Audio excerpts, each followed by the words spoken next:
Coming up today, why most practices are built backwards and why being the best clinician in town will not fill your schedule. The 3-sentence clarity test, the one thing you should fix before you spend another dollar on marketing. This week in AI, why most providers treat ChatGPT like a mind reader and how to attach your brain to AI. In the Pulse, a new obesity pill is making Ozempic a little nervous. And ask Dr. Ross, how do I know if I'm charging too little? The answer might make you feel uncomfortable. So let's get into it. From the studio in West Palm Beach, Florida, this is the Practice Growth Show with Dr. Ross Carter. Your weekly source for smarter strategies, better systems, and real results for health providers ready to attract better patients and build a more profitable practice.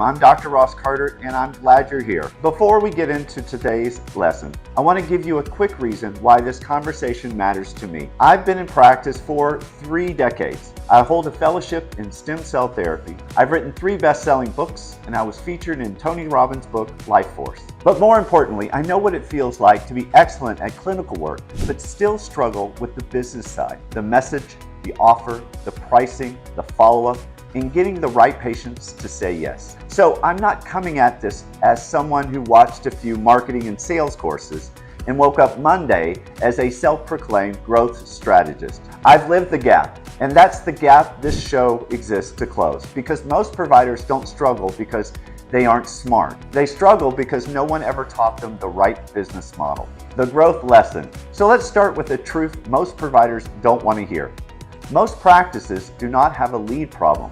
They have a clarity problem. And I know that is less exciting than buying another funnel or hiring another marketing company or trying the new AI tools. But it is also much cheaper, faster, and usually much more effective. Most practices are really built backwards. I don't mean that as an insult. I was built the same way. We spent years mastering the clinical side, the anatomy, the physiology, the psychology, the protocols, the certification, the research, and all the things that genuinely help patients. But then we open a practice and run face first into something nobody warned us about. Patients do not show up just because you are the best. And I know that feels unfair, but it's true. Being good at what you do will always matter.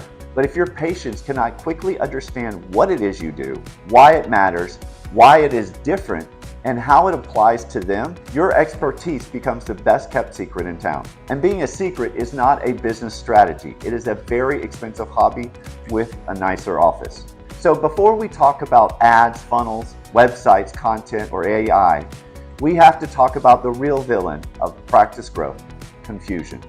Confusion kills the conversation. Confused patients do not buy. They say, let me think about it.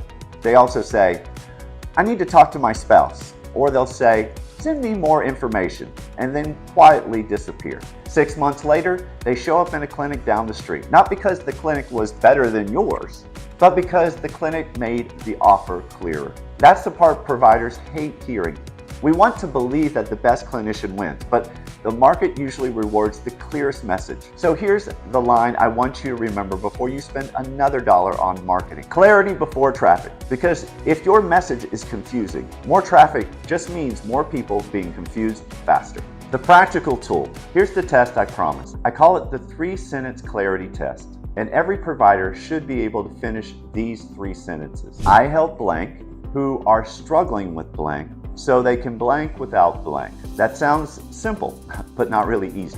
Here's an example. I help active adults with knee pain who can't walk, exercise, or play sports they love so they can get back to the life they love without surgery, steroids, or living on pain pills. Now compare that to we offer advanced regenerative medicine solutions. Yes, that sounds impressive. It also sounds like it was written by a committee that has never actually met a human being, because patients don't wake up saying, I'd like some regenerative medicine. They wake up saying, I want my knee to stop hurting. I want to play pickleball again. I want to go through Costco without looking for the nearest bench. Your marketing has to meet patients where their pain is, not where your certification is. So your action step this week, write your 3 sentences. Who you help, the problem they're fighting, what they want back, and what they want to avoid. If you can't say it clearly, your marketing will always be harder than it should be, because the message is the foundation, and a shaky foundation just gives you a shaky funnel, which sounds like something you'd find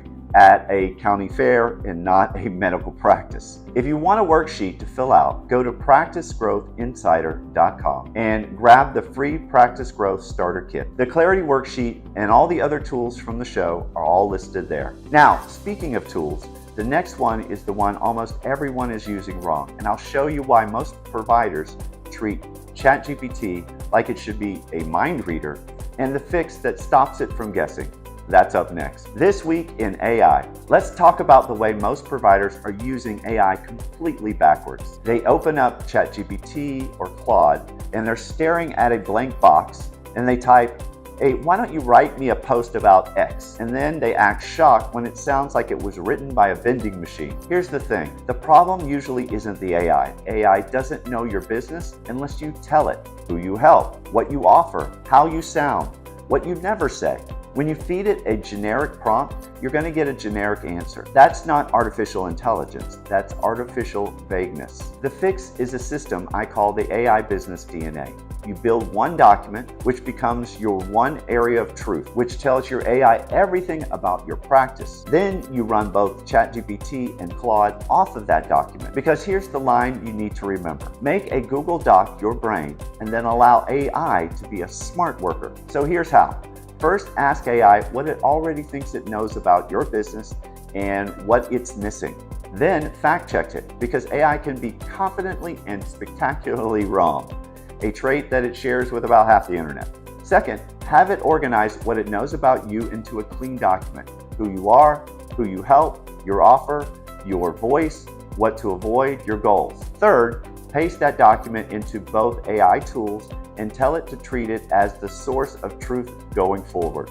I walk through a full step-by-step and give you a fill-in-the-blank template inside the free starter kit at practicegrowthinsider.com. Once you give AI context, then you can put it to work. A follow-up email, a 60-second video script, a patient education post. That's when it gets good. Not because it's magic, but because you finally stop making it guess who you are. Now for the pulse. The one health story worth your attention this week. By now, GLP-1s like Ozempic are the Taylor Swift of medicine.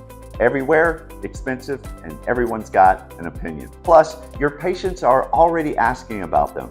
But here's the story that matters. Researchers at Karolinska Institute in Sweden are developing a drug that comes at obesity and type 2 diabetes from a completely different direction. Instead of killing your appetite, it switches on metabolism inside skeletal muscle itself. And it does two things the injectables struggle with. One, it burns fat while preserving muscle, which matters because the problem with GLP-1s is that a chunk of the weight loss is muscle. And two, it's a pill and not an injection. Now, this is early phase 1 research, so it's not at the pharmacy yet. So watch it with interest and a little skepticism. But here's why it matters for you. Your patients are drowning in headlines, GLP-1s, muscle loss, protein, longevity. They hear more words than ever, but understand less. There's our villain again, confusion. That's your opening. The provider who wins isn't the one chasing every new molecule. It's the one who can look at a patient in the eye and say, yes, appetite matters. Yes, medications help some people, but long-term, your metabolism runs on your muscle, your movement, sleep, and proteins, and here's how we build that. Don't just chase the headlines, explain it, because clarity builds trust, and trust builds practices. Today in Ask Dr. Ross, a question comes from a provider I consult with. Dr. Ross, how do I know if I'm charging too little? That's a great question. And the uncomfortable truth is a lot of providers are charging too little. Not because they're bad at sales or afraid of asking for money or need some magical confidence breakthrough. They're charging too little because they're unclear about what they're actually selling. There's our villain again, confusion. So here's the trap. Most providers price the procedure. They look at the injection, the product cost, the time it takes to do, what the clinic down the street charges, what the vendor suggests, and then they come back into a number. And the second you do that, you've turned your work into a commodity. And now your patient is comparing your injections to another injection, your treatment to another treatment, your price to the clinic down the street. And in a commodity conversation, the cheapest option is going to win. But patients aren't really buying a procedure. They're buying the thing they hope the procedure gives them. They want their knees to stop hurting. They want to walk without limping. They want to sleep without waking up every time they roll over. They want to play pickleball, golf, tennis, or chase their grandkids around. They want their life back. That is not a procedure, that is a result. And results require a program. That's the distinction most providers miss. A procedure is an event. A program is a path. A procedure is what you do in a room. A program is how you get the patient from pain, frustration, and uncertainty to a clear outcome they actually care about. And when you only charge for a procedure, you leave out the most valuable parts of what you do. Your evaluation, your strategy, the sequencing, the follow-up, the expectation, the support, the recovery plan, the finish line. That's why so many providers are busy, but still broke.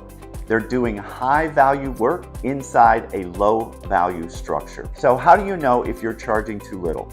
Here are some signs. Patients say yes without any hesitation when you mention your price. Now, that feels good in the moment, but it's not always a compliment. Sometimes it means the price was never even considered. You're booked, but the bank account doesn't reflect the effort. You keep adding services, more products, more time, more support, but the fees stay the same. And maybe the biggest sign, you start feeling quietly resentful for the very patients that you're trying to help. And that last one matters. Resentment is your brain really keeping score on bad pricing. So here's my rule. If nobody ever pauses at your prices are probably too low. You're not trying to do sticker shock. You're not trying to be outrageous, but you do want a number that makes the right patient stop, think, weigh the value, and choose the outcome anyway. Because serious patients don't want just the cheapest option. They want the clearest path to the result that they care about. The fix is not to randomly add 20% to your fees tomorrow. The fix is to stop selling isolated procedures and start packaging complete outcomes. Sell the plan, sell the process, sell the support, sell the finish line. Because when you sell a procedure, price becomes the conversation. When you sell a program, the outcome becomes the conversation. And that's where real practice growth starts. We'll go deeper on packaging and pricing in a future episode. For today, remember this. If you price the procedure, patients will compare you. If you package the results, patients can finally understand the value. And if you have a question for me, send it to questions@practicegrowthshow.com. The final word.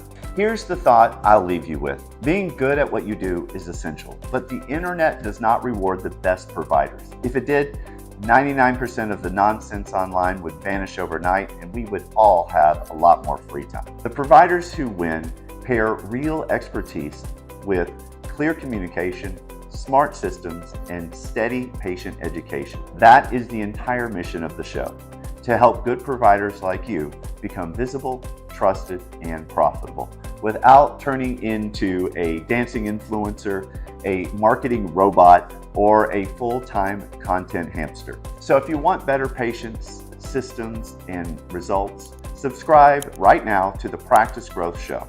Then head to practicegrowthinsider.com and grab the free tools I mentioned in the show, the Practice Growth Starter Kit, the Clarity Worksheet, the AI Business DNA template. And the rest of today's tools are all waiting for you there. And if you know a provider who's brilliant clinically, but still marketing like it's 2009, send them this episode. And remember, clarity before traffic. I'm Dr. Ross Carter. I'll see you next week.